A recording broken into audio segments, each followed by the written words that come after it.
A major energy storage facility in Monterey Bay is now online. Ariana Jaza reports it comes from a partnership between PG&E and Tesla. Moss Landing, now home to two energy storage facilities. So it really is making the Monterey Bay this sort of hub of battery energy storage around the world. On Monday, PG&E announced their Tesla Megapack battery is online and now considered to be one of the largest utility-owned lithium-ion battery storage systems in the world. This system is really intended to help integrate renewable energy resources onto the grid, such as solar. So the system takes advantage of renewable energy sources and stores that energy to be used when demand goes up. That's goal number one. Monterey Bay's largest energy storage facility is now operational. According to Ariana Jaza, it results from PG&E and Tesla's collaboration.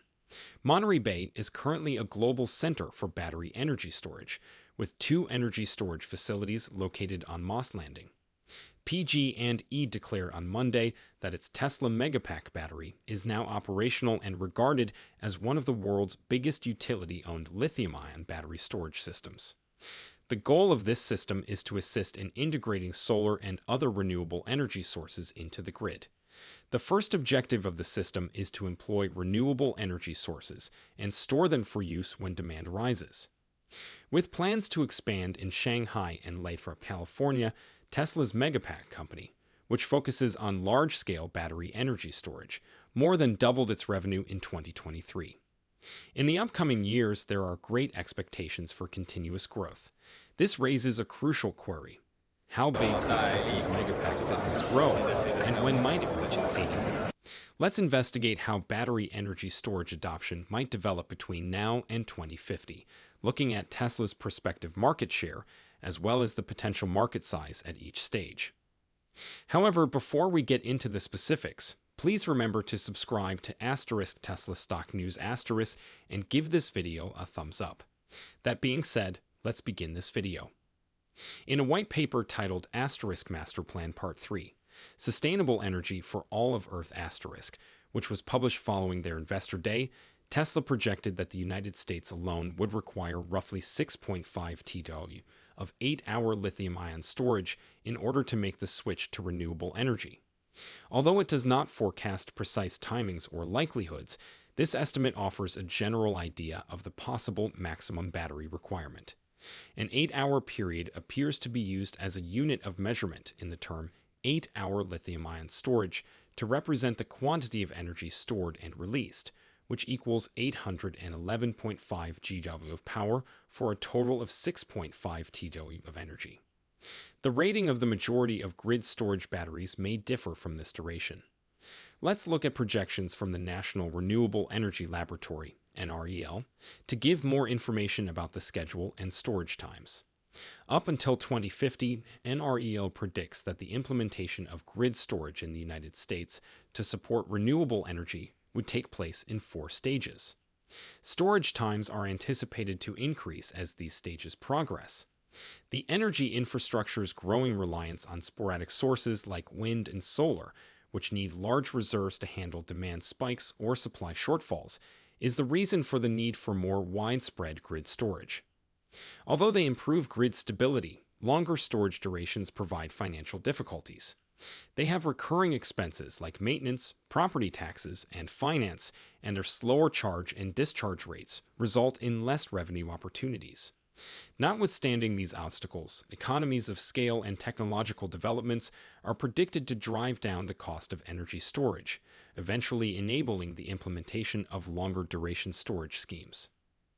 NREL's comprehensive stages provide more information than Tesla's general estimate, but they don't identify the kinds of technologies to be used, the years for phase deployment, or the capacity in gigawatts of power rather than gigawatt hours of energy. Each phase has been assigned a principal grid service to help understand the planned uses. Operating reserves, including as frequency management, are the main emphasis of Phase 1 in order to stabilize the grid.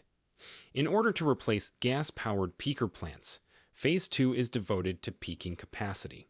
Phase 4, known as renewables firming, will deal with the deeper reserves required for the switch to renewable energy sources, while Phase 3 focuses on time shifting to balance load over a 24-hour period.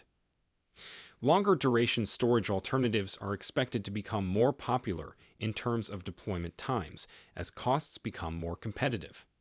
A cost analysis per kilowatt hour is essential in addition to the timeline. When industry average sales costs for 4-hour battery storage reached $120 per kilowatt hour in 2020, it was a turning point. It is assumed that 8-hour and 12-hour storage systems will become economically viable when cell costs decrease to $60 and $40 per kilowatt hour, respectively, because of their diminished revenue prospects within specified durations, even though this number does not include total installation costs. The economics of storage under an hour, on the other hand, work on different principles and are frequently valued based on power capacity rather than energy capacity. This corresponded to a cell price threshold of $480 per kilowatt hour for Phase 1's operational reserves, which was attained between 2013 and 2015. Phase 3 is anticipated to begin when lithium iron phosphate LFP battery cells in China drop to $60 per kilowatt hour in the upcoming year.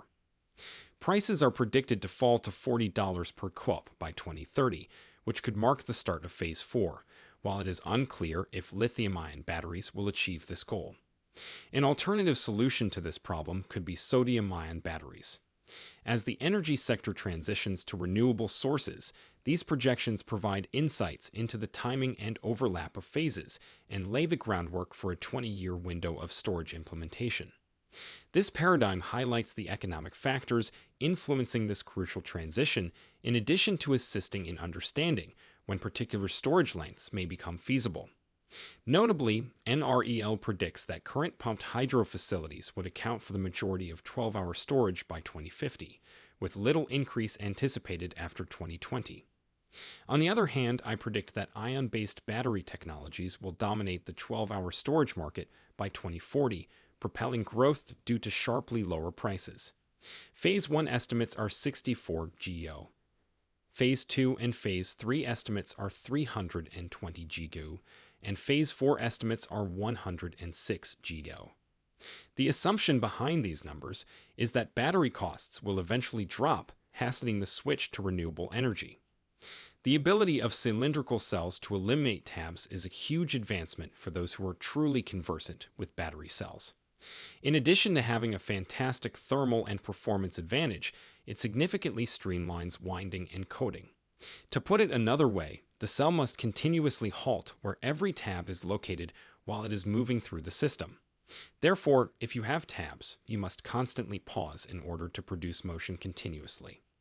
The rate of production slows down because there is a limit to how quickly you can start, stop, and accelerate again.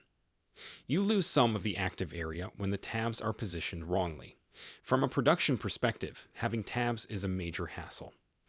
When the corresponding durations are multiplied by these gigawatt capacities, the result is 5.18 TO, or 64 GW for Phase 1, 1.28 TW for Phase 2, 2.56 TW for Phase 3, and 1.28 TW for Phase 4. Changes are made to convert the energy storage estimates into their 8-hour equivalents in order to bring them into line with Tesla's estimate of 6.5 TW for the United States. A battery with a 4-hour discharge duration, for instance, cycles twice as fast as one with an 8-hour rating, hence doubling its energy throughput. By using this reasoning, the 5.18 TW becomes roughly 6.47 TW, which is in close agreement with Tesla's estimate. Now let's talk about battery life. The forecast accounts for the anticipated lifespan of batteries at various storage times. For 1-hour storage, the estimated service life is 10 years. For 12-hour storage, it is 30 years. These numbers are mostly based on educated estimations and considerations such as Tesla's 20-year warranty for its megapacks, which recognizes that environmental influences and other things outside cycle life affect battery life. When the total energy is divided by the anticipated lifespan of the batteries, the necessary yearly production capacity to maintain this deployment is determined to be 6.4 GW for Phase 1, 64 GW for Phase 2, 102 GW for Phase 3 and 43 GW for Phase 4 in the United States alone. We adopt comparable phase distributions and timescales when we extend this model to a global scale and take into account Tesla's estimate that 46.2 TW of lithium-ion batteries are required globally. This global viewpoint highlights battery technology's significant influence on future energy policies and the large role it will play in enabling the global transition to renewable energy. At the foreground are two main problems. In the first, transformer shortages exacerbate the logistical challenges of connecting megapacks to the grid.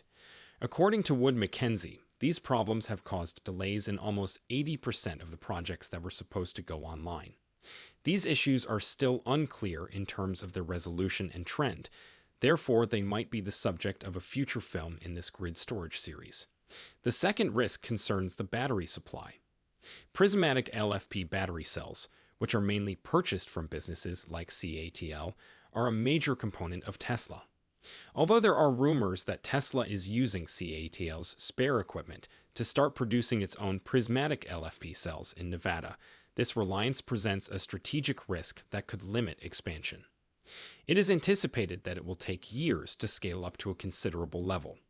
Furthermore, Tesla's 4680 cells might not be the best choice for grid storage applications because they are still in the early phases of production and use a nickel chemistry. How many megapacks